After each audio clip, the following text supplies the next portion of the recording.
What's up, guys? So I got a new touchscreen radio for my car. If you guys didn't know, I drive a 2007 BMW 335i, which is the E90. And I'm going to show you guys how to uninstall the BMW professional radio and install the new radio, which is the Eonon radio. The only downfall to installing this is you will lose out on the seat warmers, but you can either relocate those down to here. I believe there's another bracket you have to buy. I didn't get it, but the radio also does it, so you'll still have the buttons on the radio. Alright, so we're going to start by removing the old radio. So all you gotta do is pry on the AC first. Like that. So after you get the AC controls out, all you have to do is pull up on these tabs right here.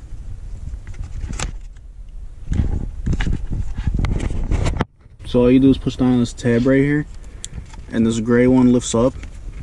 Push it all the way down, and then just pull on this and it'll come out. So now there's two Phillips screws, one right here and the other one is right over there.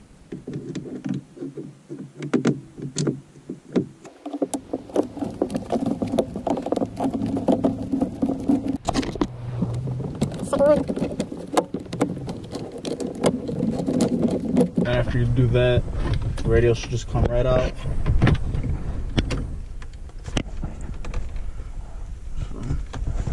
Got all the connectors back here. You just want to unplug those. So the one big connector and then the antenna, I believe that is. So I'm going to connect those and I'll be back. Alright, these right here, these are T15s. There's one right there, one there, up here, and then one right there. You got to take those out, take this whole frame that holds the AC and the radio in. This whole thing has to come out. Once you get those out, there's these bolts back here that you gotta take out also, but I'll do a separate clip for that. So those two silver bolts that were in here, those were actually 8mm, and now I should be able to pull this whole thing out. Let me see. Yeah. Alright, I'm gonna use two hands for this. Okay. I just connected the radio the first time and no sound was coming out. So this box that I have bought the decoder, because I have the 8 speakers in this car. It came with 2 connectors and I couldn't figure out where the other connector went. So you're supposed to cut the other connector off and just splice these wires in. So there's 3 wires. The first wire, there's 3 wires. There's a red one, there's a black one, and there's a white one. The black one is the ground. The red one, accessory wire. I just hooked that up to the antenna wire that's on the radio, and then the last one, the yellow one, I just hooked that up to the negative for the power. I didn't splice into the actual harness for my car radio. I just did it for the actual radio, and I just soldered them together. So everything's good on that. Now I can finally install this radio back into my car. Okay, so this isn't going to be the installation video anymore. I cut it short. This is my reasoning. I put this in my car, and my car has the top hi-fi kit. So what that means is I need this decoder right here that I bought off of Amazon to be able to use this radio because of the amp and the speakers that are in the car.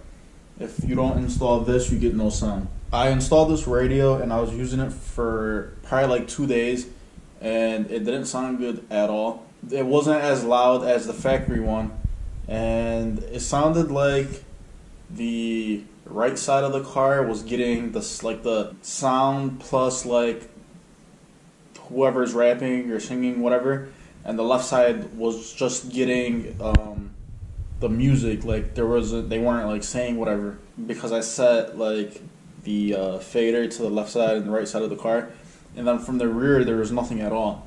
So I don't know if it's the radio to blame for, or if it's this decoder that I had to buy off of Amazon, but I just took this out and I'm going to return it because it's not worth it for me. The factory radio sounds so much better. I'm starting to lean towards now that this box had something to do with it, but I don't know. For $400, I feel like they should have included a decoder that they know was going to work really good with the radio. yeah, so I'm just gonna return this. For me, it wasn't worth it. I feel like if you guys have the same package in your car that I did, this radio wouldn't be worth it for you guys either. I'd recommend this to the people out there that don't have the Logic 7 in their car. But anyways, thanks for watching. I'm not sure if I'm going to try to put a different aftermarket radio in my car or not. I kind of want like a Kenwood or a Pioneer or something like that in my car. Because I have subwoofers also in the trunk. So I'm not sure if I'm going to like change the radio out or not. But I guess stay tuned to this channel and you guys will find out what I'm doing as far as a radio. Thanks again. Don't forget to comment, rate, and subscribe. See you in the next one.